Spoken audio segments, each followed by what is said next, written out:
200 avions de combat israéliens qui frappent des dizaines de cibles militaires et nucléaires en Iran.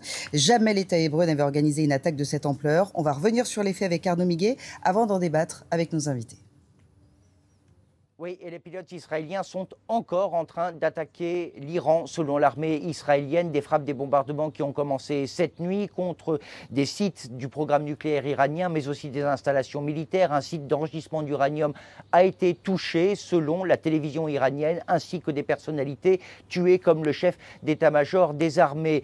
L'Iran a commencé sa riposte avec l'envoi d'une centaine de drones en direction d'Israël que l'armée israélienne essaie d'intercepter. Mais l'ayatollah Khamenei a promis un sort amer et douloureux à Israël. Israël qui avait prévenu les États-Unis de cette attaque. Le Premier ministre Benjamin Netanyahou, en tout cas à ce stade, s'est félicité du succès de l'attaque et promet que les opérations devraient durer quelques jours encore.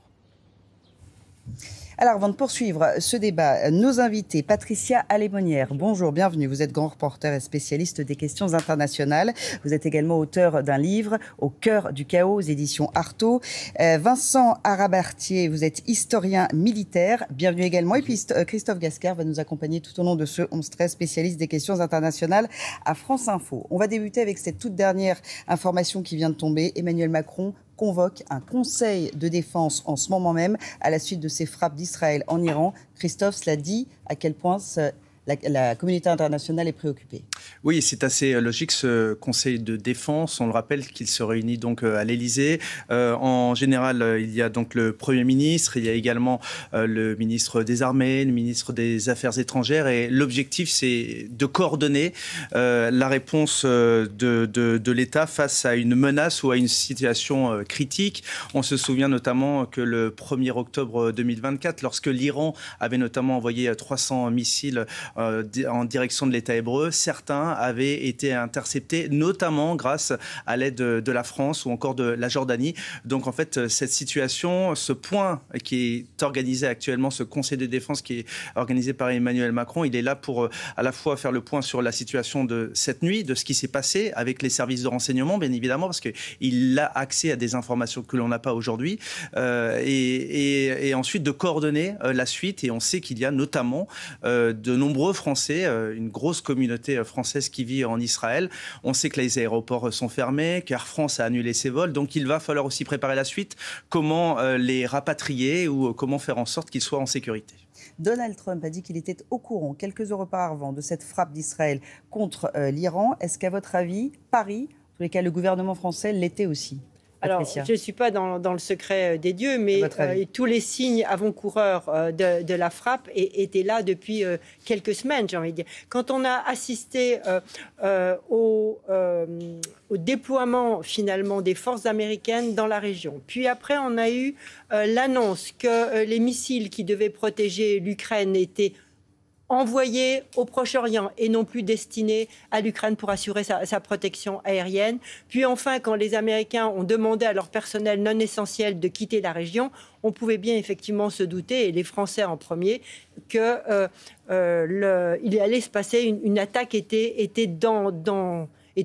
programmée. La date, tout le monde l'ignorait. Alors avant, on avait des relations très pointues entre services, entre militaires. Il faut dire que ces relations, je pense, se sont distendues. Reste à savoir si les Britanniques avaient été mis au courant, parce qu'eux, ils ont un système particulier, direct d'échange d'informations, et les Britanniques ont mis au courant. Ça, je ne crois pas. Je crois que les Américains ne savaient peut-être même pas exactement encore le timing exact au jour près. Mais tout ça, il faut attendre, il faut rester prudent. Et quant à ce Conseil de défense, il ne faut pas oublier que nous avons des bases américaines dans la région, avec des bases françaises dans la région, avec des soldats français. Donc effectivement, ils sont concernés par des frappes aussi.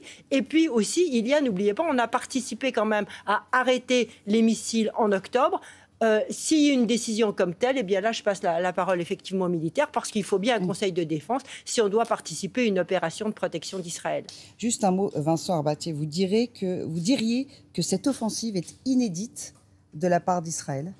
Absolument, et même d'une manière générale, puisque quand on se reporte à l'histoire militaire, lorsque Israël a détruit en quelques heures les armées aériennes égyptiennes, syriennes et jordaniennes, il y avait 125 avions en vol. Quand les Irakiens ont attaqué le 22 septembre 80 l'Iran, il y avait 192 avions en vol. Cette fois-ci, il y avait plus de 200 avions. Plus de 200 avions. Donc, comme l'a dit d'ailleurs votre confrère de la BBC, depuis la guerre Iran-Irak, pour l'Iran, c'est la plus forte attaque sur son sol.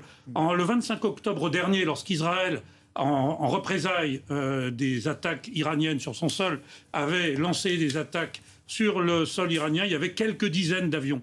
Et c'est d'autant plus historique qu'en réalité, cela correspond aussi à un point mort dans les négociations sur le nucléaire iranien. Il y a eu 60 jours donnés par les États-Unis à l'Iran pour s'exprimer clairement sur la dénucléarisation militaire de leurs travaux. Et là, on est à 61 jours. L'attaque, c'était 61 jours. Donc voilà, c'est important. Et j'ajouterais que parmi les cibles de cette nuit, dans l'armée israélienne, il y a 400 avions, 2 fois plus que dans l'armée de l'air française. Il y en avait 200 en l'air.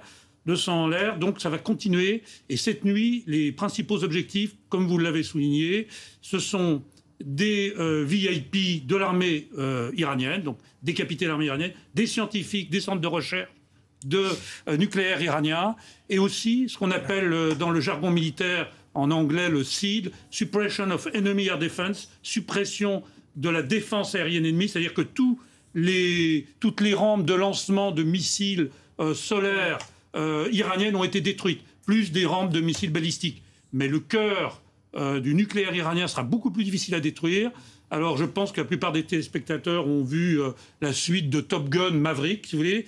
Si on se rappelle du film, d'ailleurs c'était une coïncidence à mon avis, eh bien la dernière séquence d'attaque, c'était dans des montagnes très profondes, et ça pouvait être en l'occurrence l'Iran, et effectivement les centrifugeuses, si vous voulez, le centre vital du nucléaire iranien est dans des zones très difficiles d'accès. Donc on s'attendait, en tous les cas, de manière imminente à cette attaque de la part d'Israël. Revenons quand même sur le timing avec vous, Christophe. L'AIEA affirme que l'Iran ne respecte pas son engagement à ne pas fabriquer l'arme nucléaire. C'est cela qui aurait tout déclenché ? C'est en tout cas cela qui déclenche ces frappes préventive de la part d'Israël, qui, d'une part, a déjà été attaqué, comme on l'a dit, donc le 1er octobre dernier, et puis également en avril, donc c'était il y a un peu plus d'un an. Et c'est surtout parce qu'il y a un soupçon depuis plus de 20 ans, et c'est donc une menace existentielle pour l'État hébreu, que l'Iran se dote de l'arme nucléaire. Pour se doter de l'arme nucléaire, eh bien, il faut de l'uranium, et il faut enrichir cet uranium. Aujourd'hui, les conventions internationales font que l'uranium ne peut pas être enrichi à plus de 3,75% en général. Et on estime, selon les services secrets israéliens et d'autres, que les Iraniens l'ont déjà enrichi autour de 60%, peut-être même plus, autour de 90%. Et 90%, c'est l'uranium qui permet de fabriquer cette bombe. Alors une fois qu'on a cet uranium, il faut pouvoir le lancer. C'est pour ça que je vous parle donc d'une menace qui est à double effet, c'est-à-dire à la fois il faut détruire les installations où il y a des centrifugeuses qui sont donc dans le sous-sol et qui sont très difficiles, comme vous l'avez rappelé, à percuter, à atteindre. Et en plus, il ne faut pas qu'il y ait de radiation donc radioactive. Apparemment, l'agence internationale de l'AIEA a dit qu'il n'y avait pas de radiation qui était constatée à ce jour. Donc, je pense que c'est effectivement très ciblé. Et puis, il faut effectivement cibler, et c'est ce qui a été fait cette nuit, les missiles qui peuvent donc atteindre l'État hébreu. On va revenir dans quelques instants sur les conséquences géopolitiques, mais pas seulement de cette offensive israélienne. Mais revenons sur le cœur de la guerre entre l'Iran et Israël. On en parle depuis quelques instants. C'est donc le nucléaire. Israël espère repousser la menace iranienne et assurer sa survie. Téhéran ne respecte donc pas l'accord de 2015 qui prévoit une dose minime d'enrichissement d'uranium. Les précisions de Tiffaine Le Riche. Au cœur des frappes israéliennes menées cette nuit contre l'Iran, le nucléaire iranien. Plusieurs sites d'enrichissement d'uranium ont été bombardés dans le but d'empêcher Téhéran de se doter de l'arme atomique. Donald Trump, qui a repris mi-avril les négociations avec l'Iran sur son programme nucléaire, avait averti qu'Israël pourrait bientôt frapper l'Iran. Israël nous a fait savoir qu'il pensait que cette action était nécessaire pour sa défense. Cette attaque intervient quelques heures seulement après que Téhéran a annoncé augmenter de manière significative sa production d'uranium avec la construction d'un nouveau site d'enrichissement. Hier, l'Agence internationale de l'énergie atomique condamnait déjà l'Iran pour non-respect de ses obligations en matière nucléaire.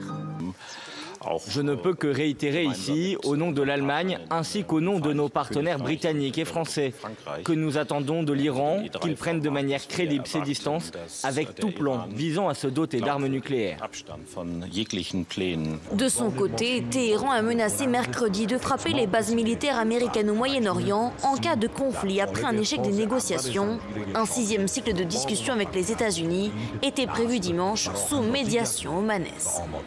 Alors pour rester sur ce thème du nucléaire, Patricia, comme vous Christophe, vous avez tous les deux été en Iran et vous avez pu avoir accès à 2 sites différents d'enrichissement d'uranium. Racontez-nous un petit peu Christophe, on va commencer avec vous. Alors en ce qui me concerne, moi j'étais pour l'inauguration du site donc de Boucher, qui est un site qui a été pendant très longtemps abandonné, notamment à cause de la révolution islamique. Et ce sont les Russes qui, avec l'agence atomique russe, Rosatom, qui ont inauguré donc ce site nucléaire, qui est donc un site nucléaire civil et qui est donc aussi contrôlé par l'agence l'AIEA.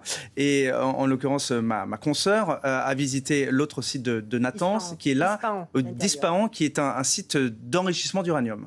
Racontez-nous en quelques mots. C'était assez exceptionnel. Natanz, on n'a fait que l'extérieur, parce que les Iraniens n'ont jamais ouvert, sauf quand c'était le président qui se promenait avec des télévisions iraniennes. Mais Natanz, à Ispahan, totalement exceptionnellement, ils l'ont ouvert à quelques presses internationales, il y a déjà un certain temps, pour montrer qu'effectivement, l'AIEA avait été là et contrôlait le site, ce site-là, où dans ce site, on fabrique ce qu'on appelle du yellow cake, c'est la première base, puis après un gaz, donc je ne vais pas embêter les téléspectateurs avec le nom du gaz, que d'ailleurs je n'arriverai peut-être même pas à prononcer correctement, un gaz qui est nécessaire effectivement à l'enrichissement et à la production, au processus de fabrication de l'arme à terme. Donc dans ce site, ce qui était intéressant, effectivement, même si nous on ne comprenait pas très bien le fonctionnement de tous ces silos et autres, mais on voyait très bien les caméras qui observaient effectivement tous les lieux,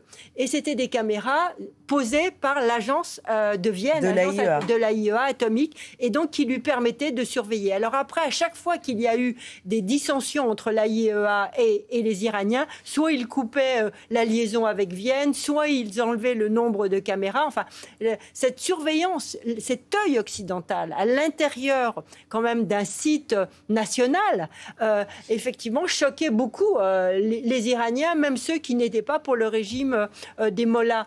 Donc il faut voir que ce programme d'enrichissement et de dotation à terme de la bombe, enfin ce programme autour du nucléaire, le soutien de la population est plus important que le soutien au régime des mollahs, qui est quand même autour de 20% et guère plus. Et surtout en ce moment, il ne faut pas oublier qu'avec ces attaques massives, Israël poursuit peut-être un autre but, qui est le changement de régime, parce que si cette guerre doit se poursuivre, c'est peut-être aussi ça le but ultime.